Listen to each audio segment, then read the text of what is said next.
Hey guys, welcome back to another Southern Indiana sawmill video. Hey, it's been some time since I've been able to catch up with you all, and I wanted to be able to show you one of the reasons why that was. And actually there's not just one reason why that would be, there's actually multiple reasons. And so the reason I'm making this video is to get you all caught up on that and to show you the busy life of the Southern Indiana sawmill guy. And so I'm walking down the hill and I'm going to take you to the new site of a barn that I'm looking to build. And I'm going to show you quite a few things that I'm working on right now. Hopefully there's some resolution to a lot of these things in the weeks to come. But right now it's just a busy season in life. And so let's take a look at the spot here where I'm going to build my barn. And I'm excited to show you this, and I have the materials which I'm going to show you here in a minute. So alright, I'm down here, let's take a look. Well guys, this may not look like much right now. You see these little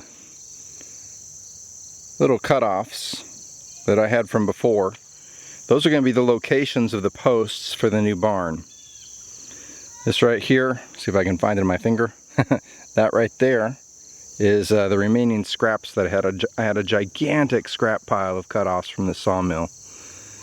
And so you can see the barn is going to begin right here, and then it's going to go down to there.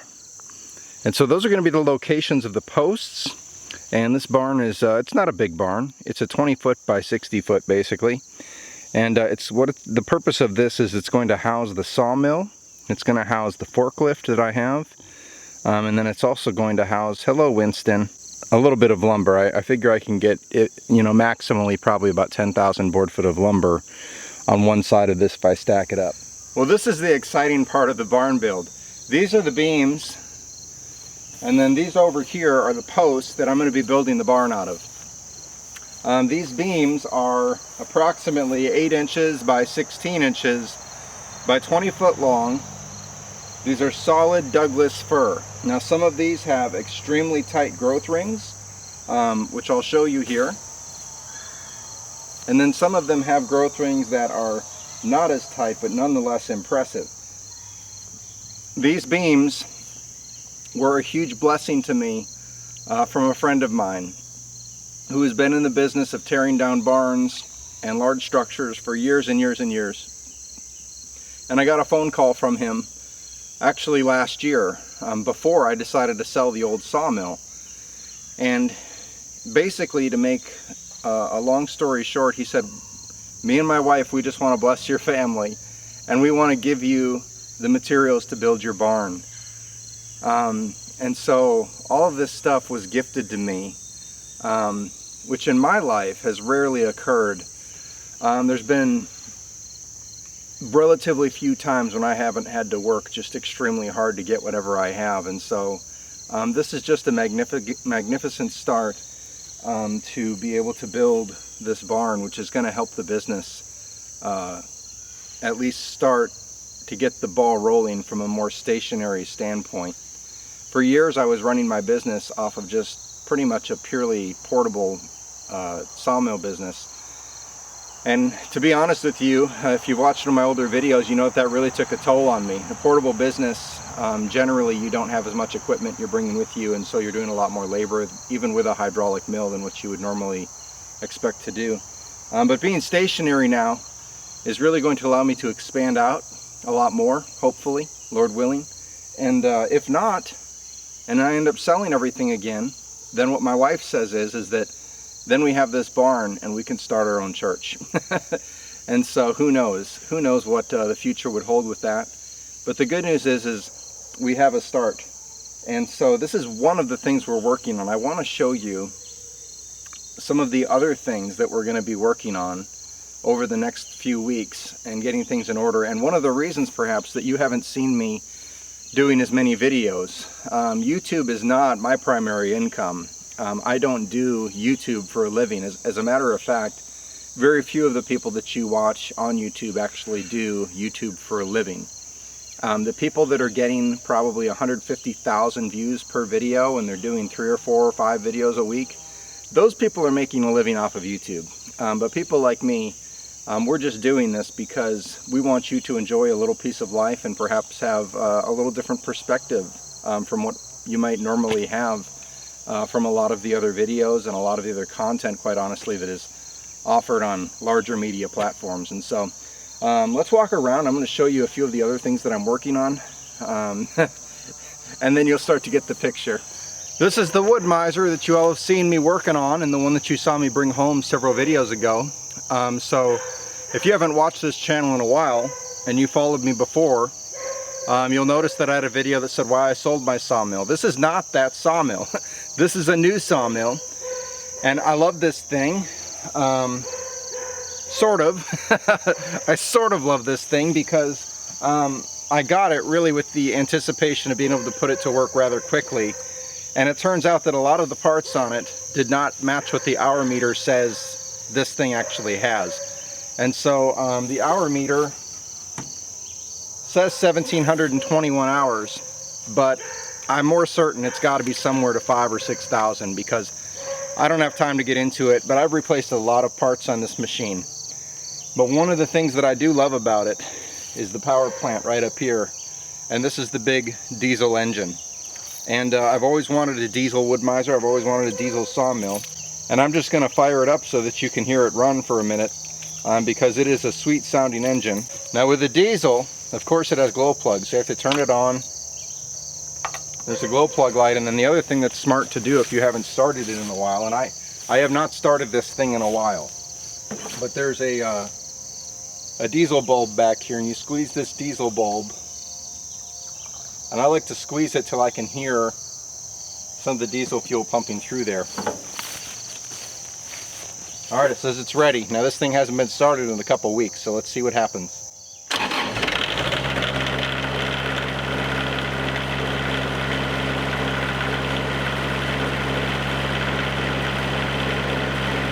One thing I love about this machine is that it just starts perfect every time. I put a new glow plug relay in it.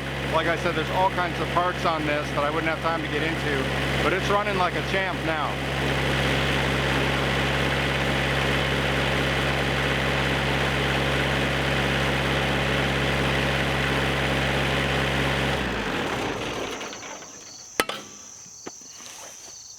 One thing that you'll notice while I'm walking, and I'm sure that there will be comments on this video, is you'll notice behind me all of these tarps that are covering things. And I'm not running a secret spy organization. What that is that's all of my lumber stacks. And I hate storing wood this way. I think it's best if it's stored inside. The amount of material that I have will not fit in the shop, and so I have heavy duty tarps, and I just keep them covered. And that's how it's going to have to be until I get the barn built. Well, at this point you're saying, okay, Mr. Sawmill Guy, I see that you're building a barn and I see that you've been working on a sawmill, but by golly, I miss your videos, and where have you been? It doesn't seem like that's enough work to have kept you away from me for all of this time. Well, obviously there's a little bit more than that going on, and one of them is what I'm going to show you right now as I turn around, and that's this beast behind me right here. And so I got something that I'd like to fix on this. Now this machine runs great. I had a former video showing this forklift, which is awesome. We call him Samson Jr. around here because I traded our tractor, whose name's Samson, to get this, and I pulled it all the way back from West Virginia. The only thing with this is it's supposed to be a four-wheel drive, and only the front wheels work, and I'll show you why. It's going to take some crawling under the machine to show you that. Okay. So what I'm trying to show you here is this is where the drive axle connects for the rear wheel drive of this forklift. And here's the interesting thing. I called the company that makes this forklift, which is JCB.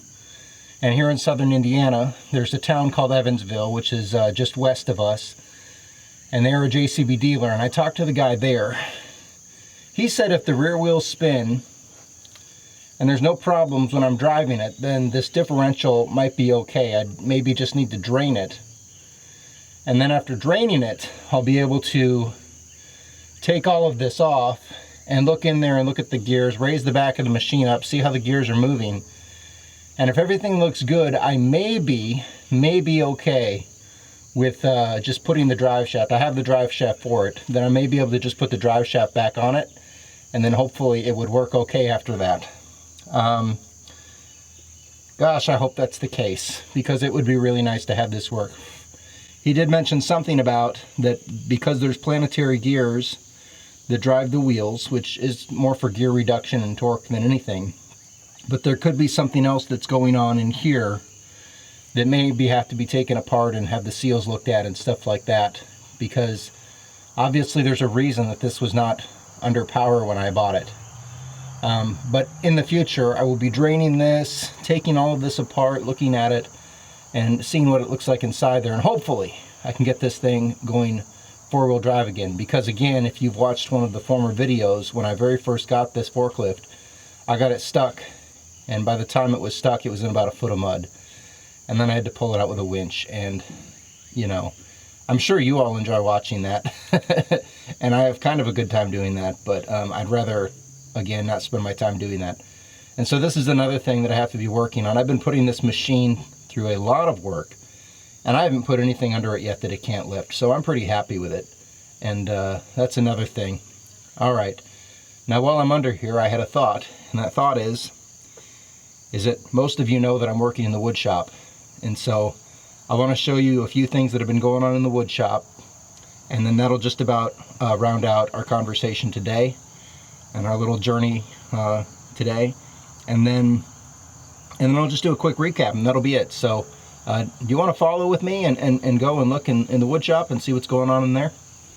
Oh yeah, here's another one I forgot about while we're getting up to the shop, and that's I have this little Mini Cooper car, and granted, being 6'3" and of no insignificant weight, I have my masculinity questioned when I'm in this thing, and get all kinds of comments about that. But I'm also having to replace the brakes and the calipers on this Mini Cooper. The brake light went on them, and I have a picture of the brake pads that I can show you here. And I don't think that that looks normal for a set of brake pads.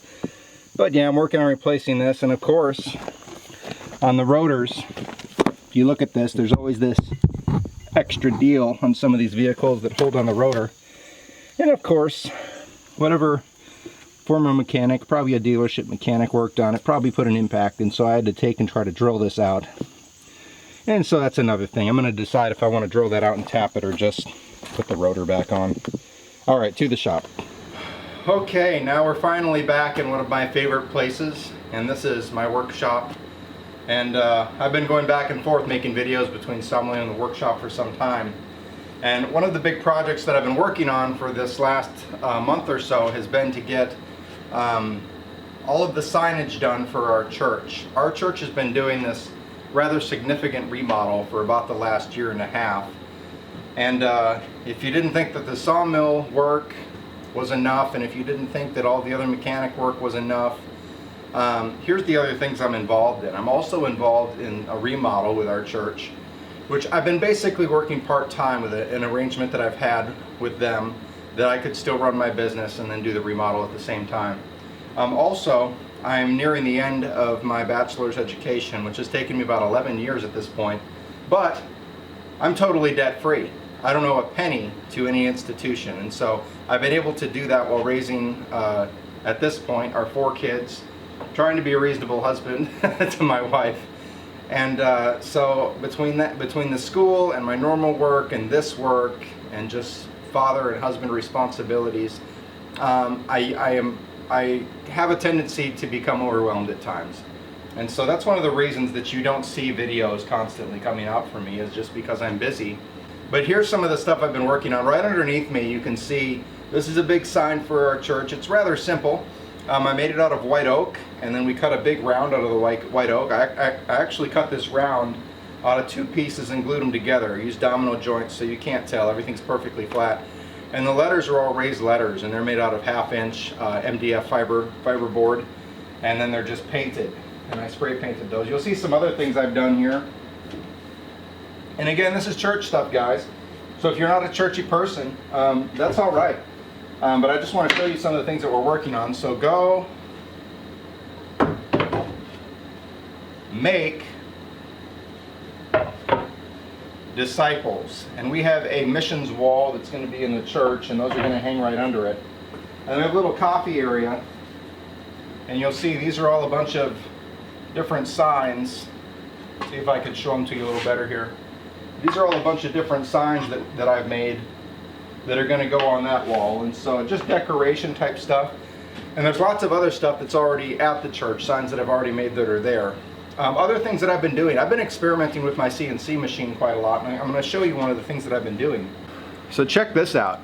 This is a 3D carved, I call it a Cuban chain ring, and it's about, I don't know, 16 inches across, let's say, something like that. And I still have to sand it and everything like that. But I carved this entire piece with one bit. I'll show you. Yep, it's this little guy right here. Tapered ball nose bit.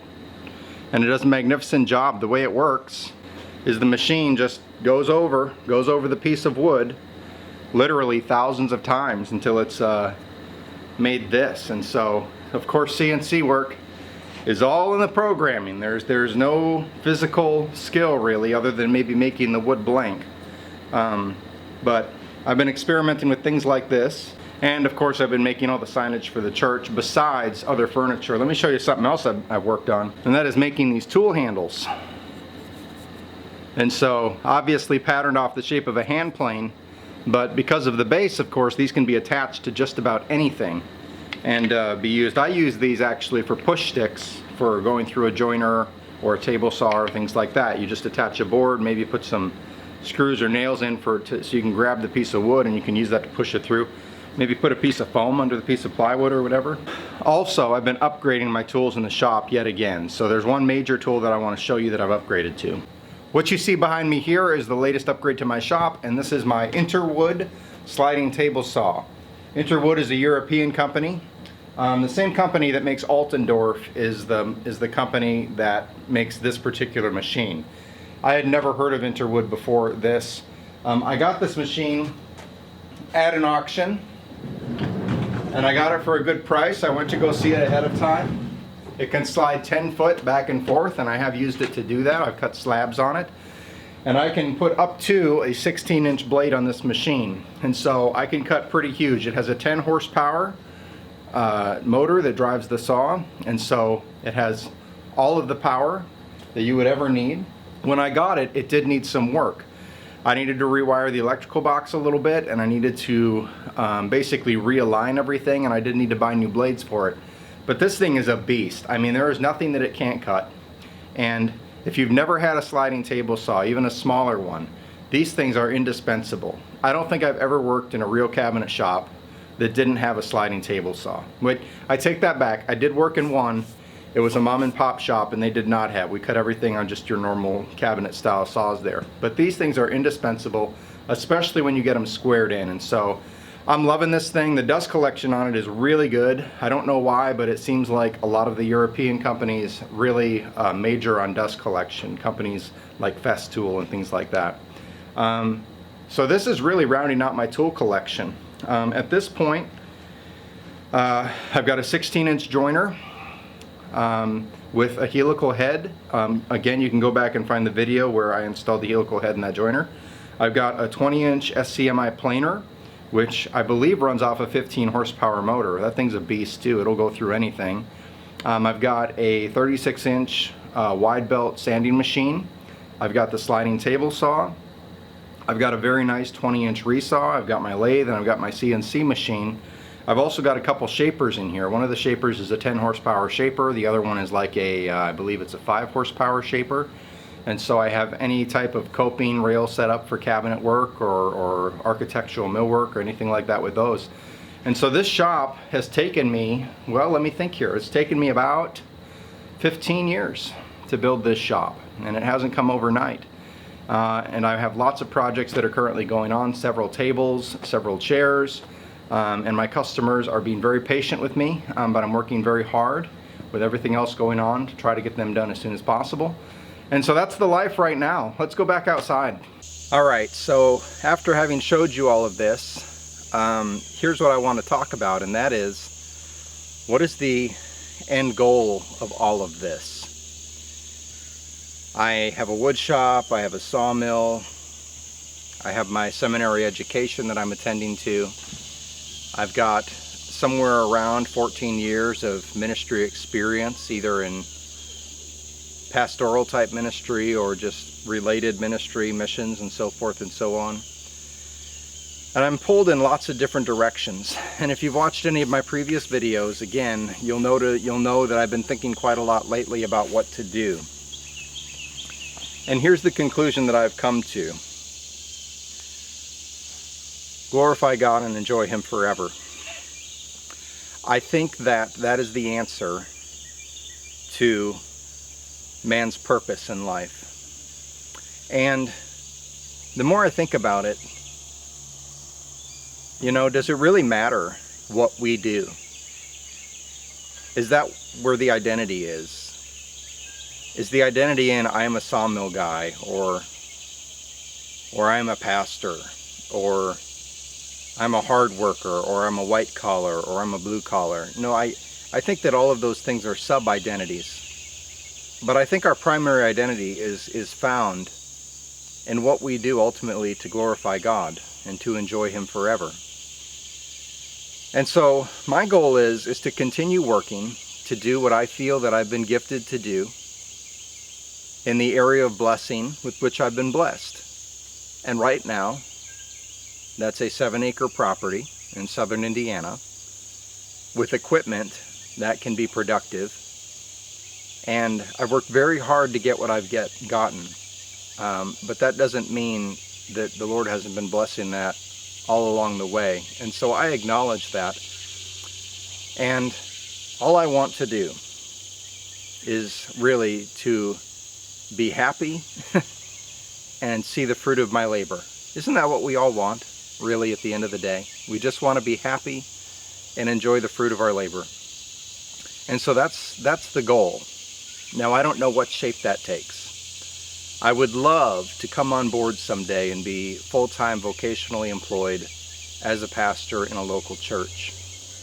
And, I've done that part-time, and I've done that for free for years and years and years. Quite honestly, my educational experience is getting to a point now where I think I would be pretty valuable to a church. And I think that, at least in my own local church, I think that I have been valuable to them. At least some of them have echoed those sentiments. But also, the Lord made me to work. And so what I found is that life is full of seasons and changes, and you are in your own season. Some of you are in your earlier seasons of life where you're really still figuring out what in the world your abilities even are. Some of you are in the later seasons of life, and you've already walked down that road. But for those of you who are watching Southern Indiana Sawmill on YouTube, I'll tell you what it means. It means more encouraging content. It means you have a place where you can come, where you're not going to get discouraged, and hopefully you have some hope given to you. And you will get to see me do what I think is some pretty cool stuff, which is we're going to build the barn. We're going to get this forklift repaired. We're going to get some projects done. We're going to get some school accomplished. And we're going to get some kids raised. And so that's what you're going to get to see in the months ahead on the Southern Indiana Sawmill YouTube page. I really want to thank a lot of you who have written to me to encourage me over the course of the last several months. I've had several people write me and wonder where I've been, where the videos have gone. And the funny thing is, I've only been gone a couple months.